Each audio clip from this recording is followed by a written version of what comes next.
Ghidorah. This is where the Godzilla Renaissance really starts to take off. Released on December 17th, 1991, this film would take the standards set by both 80s Godzilla films even further and produce bona fide relics. It's also notable for the return of Akira Ifukube as composer, which he would do so permanently until 1995. The CGI would become more and more useful to the Heisei series as it becomes prevalent in this film as well. And this would have the rest of the Godzilla films reintroduce various old favorites under new designs and powers. It is also the most controversial Godzilla film in the series due to some scenes and time-diluted plot lines.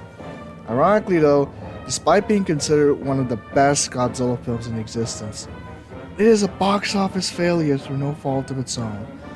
And why, you might ask? Well, let's dive in and find out. It is July 1st, 1992, 3 years and 6 months after his battle with Biollante. A UFO appears above a completely revamped Shinjuku as the population looks up in awe and wonder what it would be. Miki Sagusa from the previous film makes herself useful in this one. 19 years old, and she's the head of the psychic department of the military. I recognize that it's no ordinary ship. The next morning, on July 2nd, a book author named Terasawa sees the reports and scoffs at the claims that aliens are real, preferring to focus on his project, a Godzilla book that he was writing. He sees a man who was arrested for preaching in a museum about how a dinosaur saved him when he was in service as a World War II soldier. He reveals to Terasawa that the dinosaur was no ordinary creature, and that the Americans were astonished at seeing it and decided to retreat immediately. He then realizes that had it not been for that dinosaur, he would have never made it back to Japan. At the same time, the UFO has landed near Mount Fuji and destroys any aircraft that comes near it, eventually forcing the military to draw tanks to its position. Days pass, and one day, around July 4th or 5th, the UFO ejects 3 occupants who are Americans from the year 2204, or about 203 years ahead of our time, to be exact. They first request a meeting with the Prime Minister, and they claim to know the origins and the formula to stop Godzilla from destroying Japan, as he would become too powerful and raised in one of his rampages. To prove this, they show a book, the same book Terasawa was writing. Alarmed that he and his mentor had been summoned to the Prime Minister's office alongside Sagusa, he is surprised that he was completely accurate with his theories and information. As a result, the 3 are tasked to go with the Futurians, as they call themselves unofficially, back to 1944 to warp this monster away from the island that would become the site of the Castle Bravo test 10 years later. They head with an android they dub M11, as the UFO is revealed to be a time machine that they can use to travel through time, under the condition that they do not change history too drastically. Once they arrive at Lagos Island, we get treated to a short of funny yet cringy scene that I had to overdub because the English dub is so cringy and I couldn't find a Japanese version anywhere. So, here we go. What, that we're being invaded by little green men from outer space? We should keep this as our little secret. You can tell your son all about it when he's born. Major Spielberg. Sir, yes, sir. I will, sir. So that's where Spielberg most likely got his fascination of monsters. Watching the original film as a kid had nothing to do with it. And now, anyway, this is where the controversy kicks in. It's February 6, 1944, exactly 4 months before the Normandy invasion, depending on whether you view it as famous or infamous. The US is in the middle of its island hopping campaign, while at the same time planning to blow Germany to bits with the Soviets and the French do D-Day. It's revealed that the remaining Japanese garrison is cornered by heavy fire. Commanded by then Major Shindo, they decided to die fighting, which precisely at the crack of dawn happened. The Americans easily shot him dead in a rather obviously fake battle sequence, until they see something big and unusual for its time coming out of the trees. Something that shouldn't have even existed in the first place is roaming the island. It stuns both Americans and Japanese as it tramples through the trees and heads to the coast. It is the dinosaur the man Terasawa interviewed saw, and just like he told it, both Americans and Japanese were surprised that a dinosaur existed in that day and age. let alone survive the meteorite that hit Mexico 65 million years ago. This little distraction allows the Japanese to retreat and watch it stomp on the Americans with ease. One of the dying soldiers tries to radio back that a dinosaur is at the island, much to their amusement, but turns into shock when seeing it from their ship. In response, they retaliate and shoot the dinosaur down easily. And yay, take that, you dinosaur. I mean, seriously, who thought of that? Kazuki Omori, you should have thought of something better than that. Anyway, the surviving American soldiers surrounded, believing to have downed it, only for the Godzillasaurus to rise up and crush him with its feet, forcing the Navy to shoot it again. This time downing it for good, forcing it to retreat. Realizing they wasted enough time on such a small little island, they decided to leave to raid the Marshall Islands on their way to Iwo Jima, Okinawa, and Japan. A week later, on Valentine's Day, a Japanese warship comes by to pick up the garrison, or at least the surviving members of it. And in a bittersweet scene, Major Shindo sets the course of the entire Heisei series. He regrets not being able to take the dinosaur with him, only able to wish it a full recovery and give it one last salute before leaving for the battleship. Once they leave, M11 scans the dinosaur to prepare to warp it away from the island and away from the Castle Bravo tests that would nuke it 10 years later.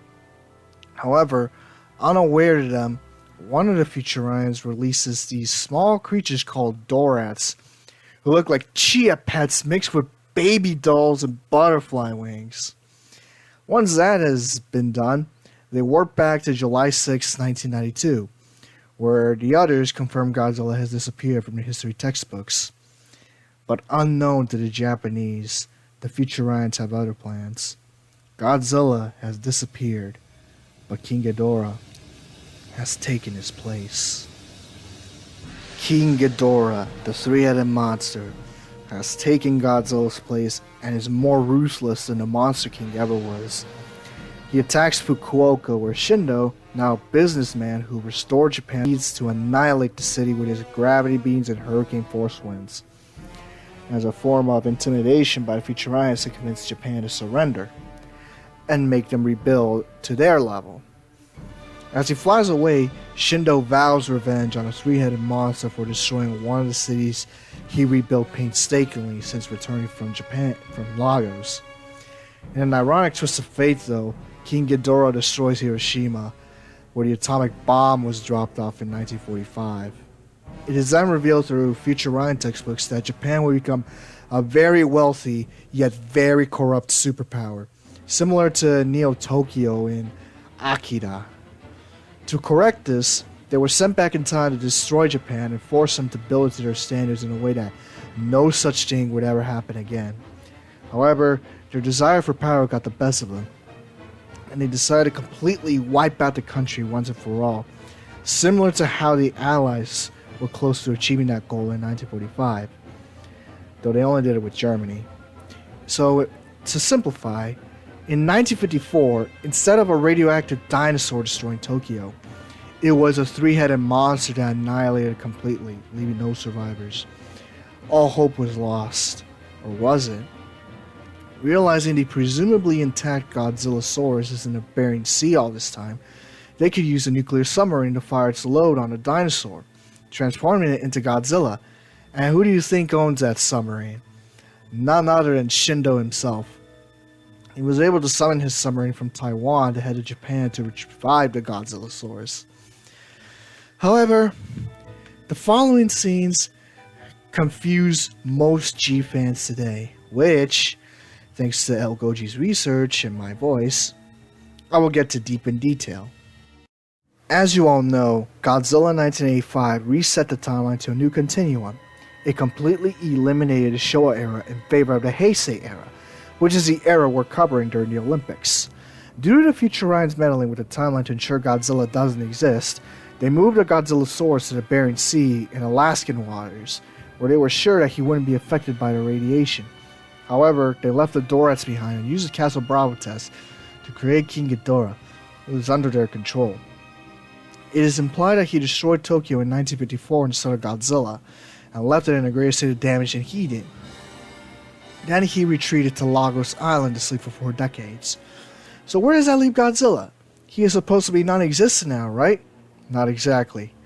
In 1972, a Russian submarine crashed in the area where the Godzilla source was, in a simulation to attack Alaska, which created the Godzilla that we know to this point. He lay dormant until 1984, where he somehow ended up inside Daikoku volcano and emerged to destroy Tokyo in 1985 and battled Biollante in 1989, where the JSDF injected him with ANEB.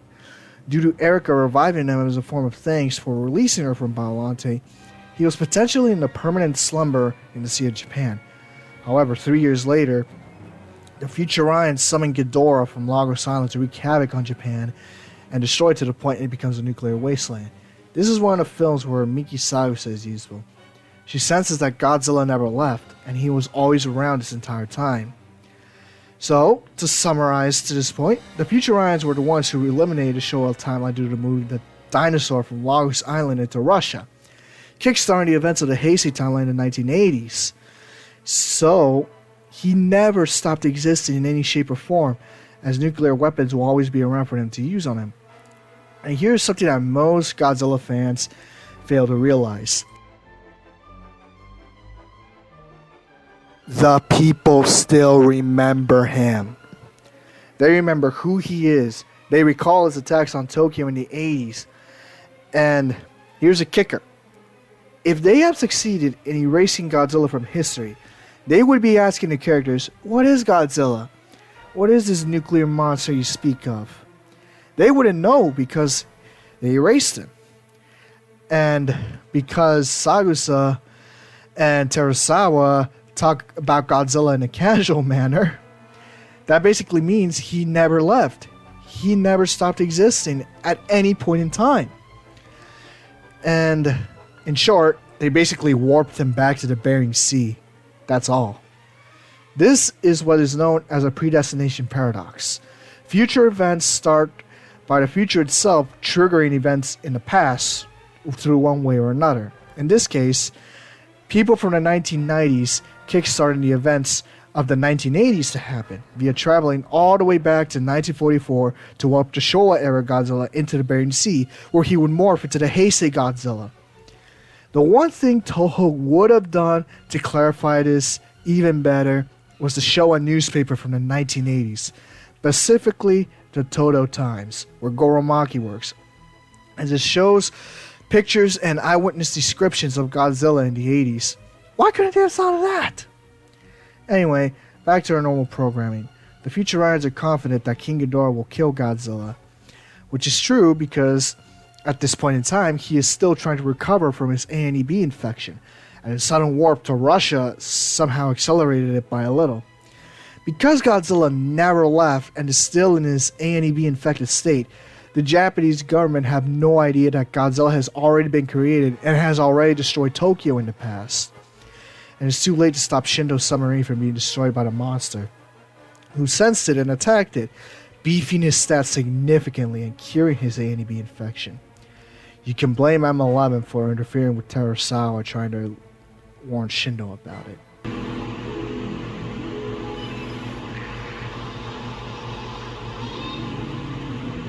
Godzilla is back.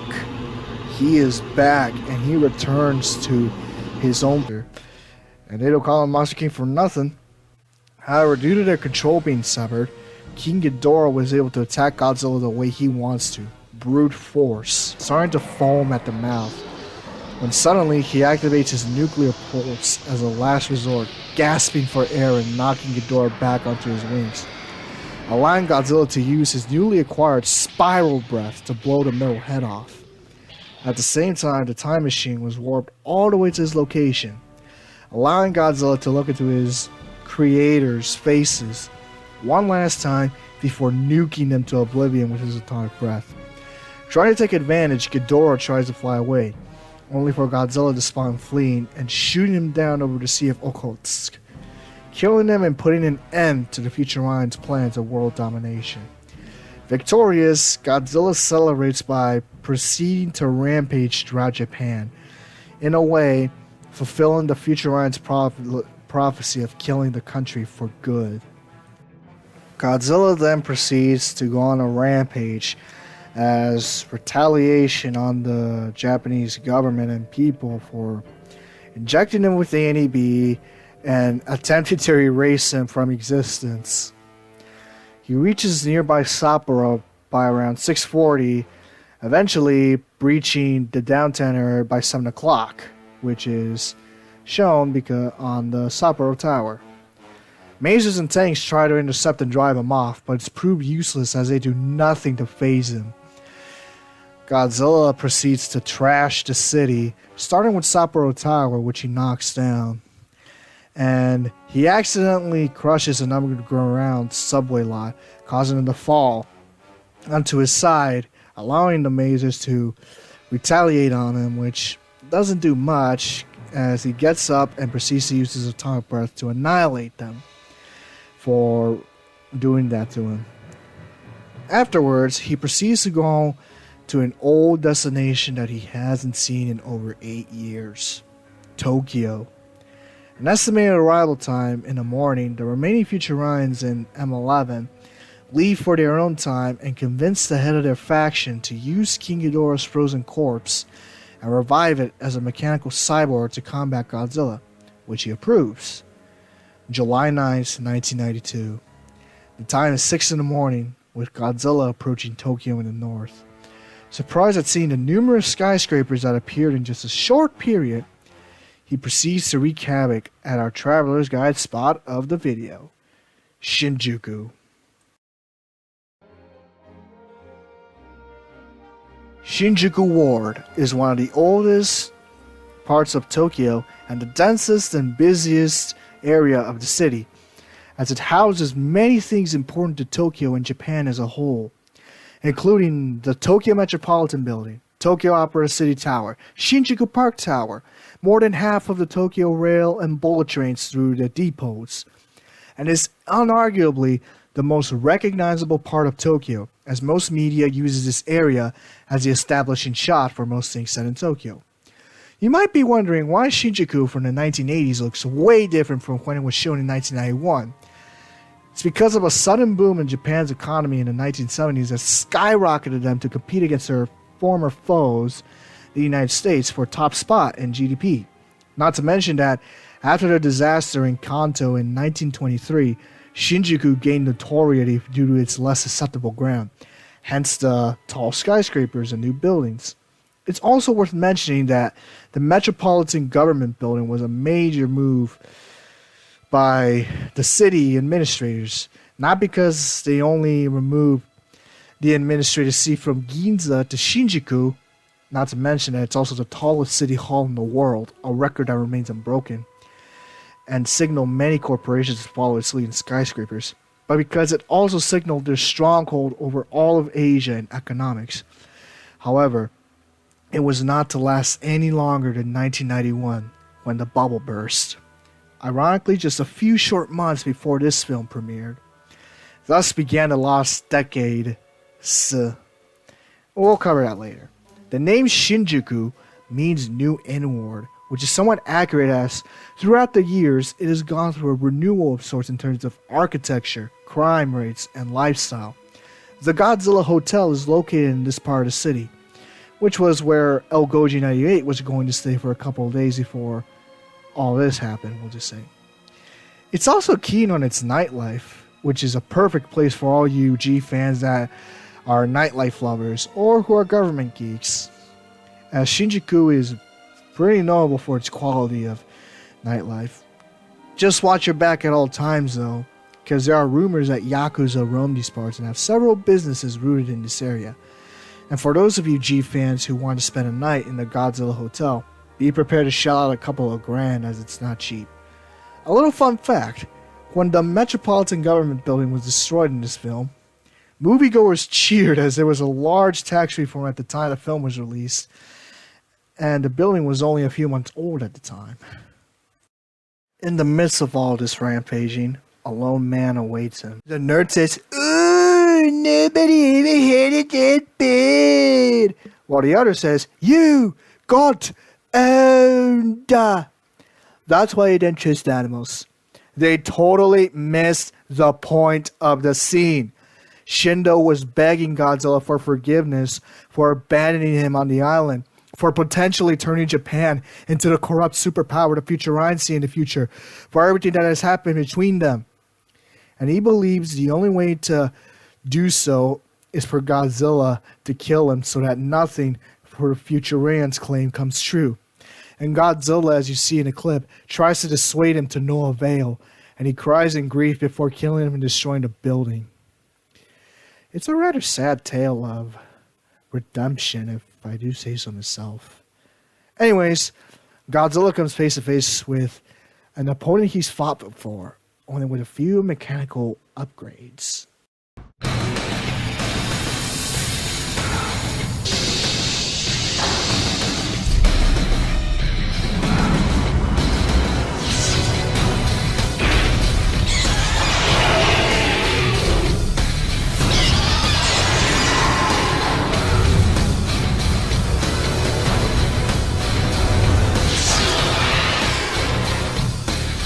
Mecha King Ghidorah. Built from the ruins of King Ghidorah, this enhanced cyborg runs at 140 meters tall. He has weaker hurricane winds due to his mechanical wings, an enhanced middle head with improved gravity beams, and Godzilla capture cables with electrical discharge to kill a monster. Piloted by the remaining Futurines, they attempt to stop Godzilla from trying to gain a hand on Tokyo, but they fail due to his atomic breath and hand-to-hand combat skills. As a last resort, they use the Godzilla capture cables to restrain and shock him. Successful, they fly out to sea to try and dump it in the ocean, only for Godzilla to shoot down Mecha King Ghidorah, sending them both into the ocean. Miraculously though, the pilots survive, and one of them reveals herself to be Emi Kano, a Japanese American who is a descendant of Terasawa and that newspaper woman, who joins them as they watch their future descendant depart to her timeline. It's a rather bittersweet ending. However, way down below the ocean, a single eyeball opens. Godzilla is alive, and he's angrier than ever. He roars in frustration as he starts venting his rage at humanity for doing this to him. This film has a rather complicated storyline and a complicated production. It was supposed to be a remake of Godzilla vs. Kong at first, but Turner Entertainment refused, so they considered using Mechanicon, only for them to think that it would end up the same result. After the mixed pan that was Biollante, Toho decided to bring back tradition and update it to modernity. And they did it beautifully. They were also able to bring back Akira Ifukube, who retired to teach university, to compose for the rest of the series after he felt understandably angry at Koichi Sugiyama for Dragon Quest in his music. He wrote new songs while updating old ones, the Godzilla March being his signature and most famous work. This would be Kazuki Omori's last film that he would direct, as Toho would demote him to screenplay for the rest of the Heisei series. The film was released on either December 16th or December 17th of 1991, and for all you Marvel fans, you will know this as a day Winter Soldier killed Howard Stark. Though it was a success with the public and the fans of the coming years, regarded as one of the best films in the series and considered the best of the Renaissance and the Heisei series, the film was a commercial failure as it was short by $500,000 yen. Against a budget of about 15 million yen, it only grossed 14.5 million back. This caused Toho to cancel a sequel to this film called The Return of King Ghidorah in favor of giving the Queen of Monsters a chance next year. It is also considered the most controversial film in the Godzilla series due to the film including scenes that are perceived to be anti-American, like the soldiers being killed in Lagos Island, and the villains being Americans and Australian, and Shindo's fate upturning Japan into a corrupt superpower that is really eerily similar to Imperial Japan's rise as a navy power in 1937. This would cost Omori directing privileges, as he would not direct another Godzilla film again. He went on CNN and defended his directing as not trying to be anti-American and was earnestly trying to picture the identity of the Japanese people at the time. So, for all you fans out there understanding what it means, I'm going to say a quote from a NASCAR idol of mine. I didn't mean to wreck him, I just wanted to rattle his cage a little bit. Basically that, only Godzilla-ized. However, Ishiro Honda, on the record, before he died, stated in an interview that Omori went too far in doing so. Therefore, this film would not be released in the States until 1998, the longest wait for the Godzilla film, and because, well, you know, the hype for the American Godzilla film was growing. Regardless, this is one of the most awesome and best Godzilla films to date, with its majestic soundtrack, pivotal screenwriting, and spectacular special effects. If you got your questions about time travel answered, or any plot holes left open that I filled up with Minecraft Nerd, I appreciate it if you like this video and comment below on what exactly were confusing that I solved. And don't forget to subscribe to this channel for more Godzilla content from ElGoji98, who's a writer and a producer of these videos. I merely just narrate them because of his camera shyness. Anyway, as he would say, keep on stomping.